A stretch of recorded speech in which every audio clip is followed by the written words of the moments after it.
भारत और पाकिस्तान के बीच जिस तरीके से तनाव बढ़ गया था और लगातार फायरिंग हो रही थी, उसके बाद से ही जो बॉर्डर के लोग थे वो बंकरों का सहारा ले रहे थे और अभी भी खास तौर पर रात के समय जो बॉर्डर के लोग हैं वो इन्हीं बंकरों में यहाँ पर रह रहे हैं। आप तस्वीरों में देख सकते हैं, ये एक यहाँ पर इंडिविजुअल बंकर है जो एक घर में यहाँ पर बना हुआ है और इसी तरीके के बंकर जो हैं वो पूरे बॉर्डर पर यहाँ पर बने हुए हैं। सरकार ने कुछ ही साल पहले 2017 में यहाँ पर जो कठुआ, सांबा, साथ ही साथ जो राजौरी और पुंछ का और जो कुपवाड़ा और दूसरे बॉर्डर के एरिया हैं वहां पर ये बंकर बनाने की पहल जो है वो की थी और अब ज्यादातर जो बॉर्डर के इलाके हैं वहां पर बंकर बन चुके हैं। आप देख सकते हैं इसी तरह के एक बंकर में हम यहाँ पर मौजूद हैं और किस तरीके से गांव के लोगों ने इन बंकरों को भी अब एक तरह से यहाँ पर डेवलप कर लिया है, वो आप यहाँ पर तस्वीरों में देख सकते हैं। और गांव के लोग जो हैं वो अब कोशिश कर रहे हैं कि जब भी यहाँ पर पाकिस्तान की फायरिंग हो तो इन्हीं बंकरों में यहाँ पर जो है वो रहें ताकि वो पाकिस्तान की शेलिंग से यहाँ पर बच सकें। फिलहाल आप देख सकते हैं कि किस तरीके का ये इंडिविजुअल बंकर है, इसमें एक साथ करीब 6 से 7 लोग आसानी से यहाँ पर रह सकते हैं। एक परिवार के लिए ये बंकर जो है वो यहाँ पर बना हुआ है और इसी तरीके से पूरे यहाँ पर जो इलाके हैं सांबा सेक्टर के, वहाँ पर इस तरह से बंकर जो हैं वो बनाए गए हैं। ऐसे में ये बंकर जो हैं वो लोगों की यहाँ पर जान बचाने में एक महत्वपूर्ण भूमिका जो है वो निभा रहे हैं और गांव के लोग जो यहाँ पर पिछले कुछ साल पहले तक उन्हें पीछे जाना पड़ता था, वो आजकल इन बंकरों का सहारा जो है वो भी ले रहे हैं। सर, आप मुझे बताइए, मैं देख रहा हूँ कि अभी 1 हफ्ते का समय बीत गया है, लेकिन अभी भी ज़्यादातर लोग रात के समय तो बंकरों का ही सहारा ले रहे हैं या पीछे वापस जा रहे हैं? देखिए, पहले तो मैं आपके चैनल का बहुत-बहुत धन्यवाद करता हूँ कि चाहे अच्छा समय हो, बुरा समय हो, आपका चैनल भी हमारे साथ कंधे से कंधा मिलाकर जो सीमांत के लोग हैं उनके साथ चलता है। ख़ास करके आप जम्मू से इतनी दूर से चल के हमारे पास आते हैं। कभी भी कोई अच्छा बुरा हो तो आप हमेशा हमारे साथ होते हैं। कुछ आपका भी हमें रहता है कि आप सीधी सी आके हमें जो न्यूज़ कवरेज दे रहे हैं, लोगों तक हमारी जो बात पहुँचा रहे हैं, उसके लिए मैं आपका तहे दिल से शुक्रिया अदा करता हूँ। तो रही दूसरी बात, 8-10 दिनों से बहुत ही माहौल जो पैनिक चल रहे थे कि पाकिस्तान की तरफ से ड्रोन अटैक्स किए जा रहे थे। उसके बाद बॉर्डर के लोग हैं जो वो भी स्थानांतरित हो गए थे, अपने घरों को छोड़ के चले गए थे। कुछ लोग बंकरों में रह रहे हैं क्योंकि सब लोग बंकरों में नहीं रह सकते क्योंकि फैमिलीज़ बड़ी हैं, पूरी फैमिलीज़ को एक-एक बंकर दिया। कई फैमिलीज़ के 10 जने हैं, 15 जने हैं, तो वो नहीं रह सकते।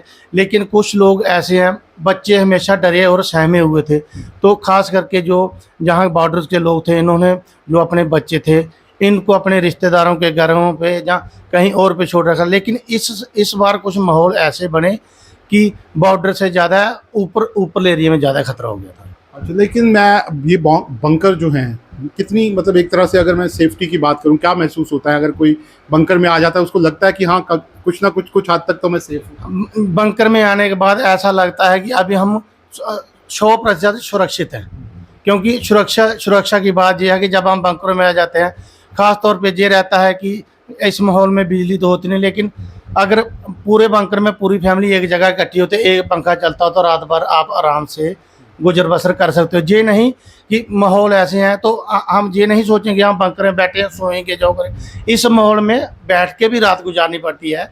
अगर अपने आसपास के लोग हैं उनको भी कहना पड़ता है कि हमारे पास आ जाओ, क्योंकि पैनिक रहते हैं, लोगों में डर रहता है। तो 10 से 20 बंदे इकट्ठे हो तो उससे डर भी थोड़ा कम। लेकिन ये जो पूरी फायरिंग होती है, ये सारी चीज़ें होती हैं, इसमें लॉस जो है वो खासतौर पर बॉर्डर के लोगों का होता है। मैं देखता हूँ कि बच्चों की पढ़ाई का बहुत लॉस। सर, इस बार भी प्रशासन से यही गुहार है कि अभी भी 8 दिनों से स्कूल बंद हैं। आज 14 तारीख होने को है, लेकिन बच्चों की पढ़ाई पे बहुत असर पड़ रहा है, क्योंकि कल भी छुट्टी थी, परसों भी छुट्टी है, पहले थोड़े दिन छुट्टी की थी। लेकिन इसी तरह अगर ये महीना एक यही रहा तो हमारे बच्चे देखो पढ़ रहे हैं, हम घर बैठ के क्या पढ़ाएंगे? हम भी नॉर्मल पढ़े लिखे हैं, तो हमारे बच्चे भी बड़ी क्लासों में हैं। तो आपको लगता है माहौल बन गया है आपकी, अब स्कूल खुल सकते हैं आपको लगता है? सर, माहौल अभी शांत है, क्योंकि कल की रात भी बहुत बढ़िया रही, तो माहौल अभी शांत है। मेरे को लगता है कि शायद कल या परसों तक स्कूल खुल जाएं और प्रशासन से यही हम उम्मीद रखते हैं कि प्रशासन भी जल्दी करे, क्योंकि हमारे बच्चों की पढ़ाइयाँ प्रभावित हो रही हैं। अगर हम अपने बच्चों का और लोगों से कंपैरिजन करेंगे तो हमारे जो बॉर्डर के बच्चे हैं वो पीछे रह जाते हैं। बॉर्डर सर्टिफिकेट्स हमें इशू किए गए हैं, लेकिन खाली नाम के हैं। हमारे लिए कोई क्राइटेरिया नहीं सेंट्रल गवर्नमेंट ने बनाया कि जो जीरो लाइन पे रहते हैं उनका क्या क्राइटेरिया है, या जो 10 किलोमीटर पीछे रहते हैं उनका क्या क्राइटेरिया है। लेकिन हम ये भी कहना चाहते हैं कि हमारा बॉर्डर के लोगों के लिए क्राइटेरिया होना चाहिए। 1 किलोमीटर का क्या क्राइटेरिया है, 2 किलोमीटर का क्या है, 3 किलोमीटर का क्या। उससे पहले बच्चों से भी बात कर लेते हैं क्योंकि इनकी पढ़ाई ज्यादा वेस्ट हुई। क्या नाम है आपका? सुशांत पंगोत्रा, शान, कौन सी क्लास में हो? 12th। 12th में पढ़ रहे हो। मतलब 12th बहुत क्रूशियल क्लास होती है। और क्या लग रहा है इस बार जो फायरिंग हुई, डिस्टर्ब हो जाते हैं पूरी तरह से? हाँ, पूरी तरह से डिस्टर्ब ही है, फिलहाल चल रही है पढ़ाई। तो किस तरीके से क्या कर रहे हो अब, तैयारी कैसे कर रहे हो? तैयारी फिलहाल जो पहले से क्लासेस लगी है वही पढ़ रहे हैं अभी। तो क्या मतलब अभी जब जिस तरह से फायरिंग होती है तो फिर इसी तरह से बंकरों में आना पड़ता है? हाँ, बंकर में ही आ जाते हैं सब परिवार वाले, तो फिर वहीं पे ही करना पड़ता है। तो अभी भी मतलब पहले भी आप लोगों ने, क्योंकि आप तो छोटे से देख रहे होंगे, फायरिंग तो होती है, बॉर्डर में रहते हो, तो क्या सबसे ज़्यादा लॉस आप ही लोगों को होता है, खासकर जो स्टूडेंट्स होते हैं उनको? हाँ, उनको होता है क्योंकि जब फायरिंग होती है तो स्कूल सब बंद हो जाते हैं, तो फिर पढ़ाई का ही नुकसान होता है। तो आप क्या लग रहा है, आपको स्कूल खुलने चाहिए, कितनी जल्दी खुलने चाहिए? हाँ, स्कूल तो जल्दी खुल जाने चाहिए क्योंकि पढ़ाई का नुकसान हो रहा है और ऐसे ही हो रहा है। और यहाँ पे मतलब यहाँ पे भी आपको लगता है अभी भी, क्योंकि गांव के लोग अभी भी बाहर हैं सारे, आधे से ज़्यादा लोग, क्या आपको लगता है माहौल है अभी वो स्कूल खुलने का? और स्कूल तो खुल जाने चाहिए, अब फिलहाल तो लग रहा है कि खुल जाएंगे जल्दी।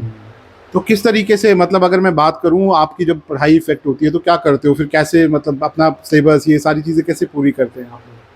फिलहाल तो जो पहले से ही पढ़ाया सर ने, टीचर्स ने, वही करते हैं, वही तैयारी है जब से।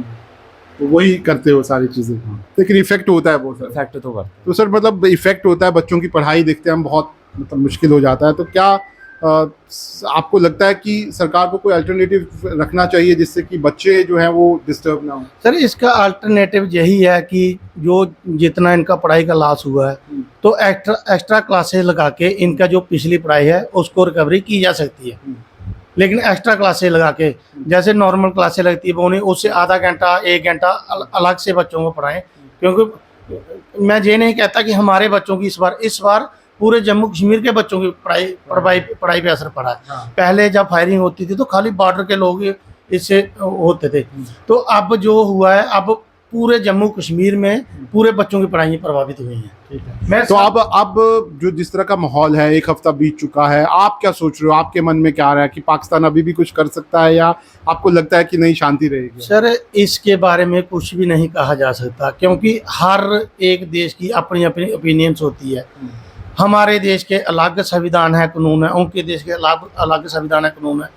हम अपने देश के बारे में कुछ राय दे सकते हैं, लेकिन उनके बारे में हम कोई भी राय नहीं दे सकते। ये जो बंकर्स बने हैं, क्योंकि पूरे गांव में हर जगह, मतलब लगभग हर गांव को कवर किया, ये कितनी सेंस ऑफ सिक्योरिटी देते हैं गांव के, खासकर बॉर्डर के लोगों को? 2017 से पहले तो बंकर ही नहीं थे, लेकिन जब बंकर बन गए तो कितना फायदा आपको लगता है, एक सेंस ऑफ सिक्योरिटी हुई? लेकिन सर बंकर बनने का ये फायदा कि अगर अकस्मात कभी फायरिंग हो जाती है तो अगर आगे पीछे भी कई लोग जाते हैं, लेकिन आगे पीछे जाने से पहले होता कि अपनी जान बचाना। तो ये बंकर बने हैं, तो जब भी फायरिंग होती है उसी समय हम बंकर में आ जाते हैं, तो अपने आप को पूरी तरह से सिक्योर कर सकते हैं। और ऐसे ही दूसरे जो कम्युनिटी बंकर है, जिन वो भी यूज़ कर रहे हैं। कम्युनिटी बंकर हर गांव में 1-1, 2-2 बंकर बने, लेकिन इंडिविजुअल बंकर हर एक फैमिली के लिए बना है। कम्युनिटी बंकर भी बने हैं, लेकिन जो इंडिविजुअल बंकर हर एक फैमिली को दे रखा, अभी तक मेरे को नहीं लगता कि कम्युनिटी बंकरों का इस्तेमाल हुआ। और अगर मैं बात करूं, क्योंकि बिल्कुल नज़दीक में, हम तो बिल्कुल 200 मीटर नज़दीक में बैठे हैं पाकिस्तान के, उस तरफ क्या हालचाल नज़र आ रही है? सर अभी जो 7-8 दिनों से कोई भी उनकी ऐसी एक्टिविटी नहीं दिखाई दी। तो अभी गाँव खाली जो हमारे गाँव वाले, जैसे वो हमें बाज करते हैं, हम भी उनको यही बाज करते हैं। अगर वो सामान्य स्थिति में घूम रहे हैं तो फिर हम सोचते हैं कि मौसम हालात सामान्य हो गए, लेकिन अभी 7-8 दिनों से कोई भी नहीं देखा। इसलिए हम यही सोच रहे हैं कि अभी हालात सामान्य नहीं है। जब सिविलियन का आना जाना शुरू हो जाएगा, खेतों में दिखने लगेंगे, तो फिर हम समझते हैं कि हालात सामान्य है। तो अभी मतलब आपको लगता है कि थोड़ा टेंशन ही है? अभी तक हालात सामान्य नहीं है। तो आप देख सकते हैं, हम लोग बॉर्डर पर एक बंकर में यहाँ पर पहुंचे हैं, और इस बंकर में जो है यहाँ की पूरी फैमिली, जब भी कोई फायरिंग होती है पाकिस्तान की तरफ से तो इसी बंकर में ये लोग जो हैं वो रहते हैं। और ये बंकर जो है वो एक तरह से जीवन दान बनकर जो है वो बॉर्डर के लोगों के लिए सामने आए हैं। किस तरीके के यहाँ पर बंकर हैं वो भी आप तस्वीरों में देख सकते हैं, और कई लोगों ने इनको रीडेवलप जो है वो यहाँ पर किया है ताकि उसको एक अच्छा लुक जो है वो भी यहाँ पर मिल सके। लेकिन साफ तौर पर ये लोगों के लिए एक बड़ा सहारा जो है वो यहाँ पर बॉर्डर पर साबित हो रहे हैं। फिलहाल कोशिश हमारी यही है कि लोगों का के तक पहुंच सकें और ये जान सकें कि आखिर अब एक हफ्ता बीत चुका है और बॉर्डर के लोगों का इस समय किस तरीके से हाल है। तो आप देख सकते हैं कि अभी भी लोग बंकरों में हैं, बंकरों का सहारा ले रहे हैं, लेकिन ज़रूर अभी भी जो जीरो लाइन का एरिया है वहाँ पर तनाव जो है वो लोगों को भी अभी भी साफ नज़र आता है।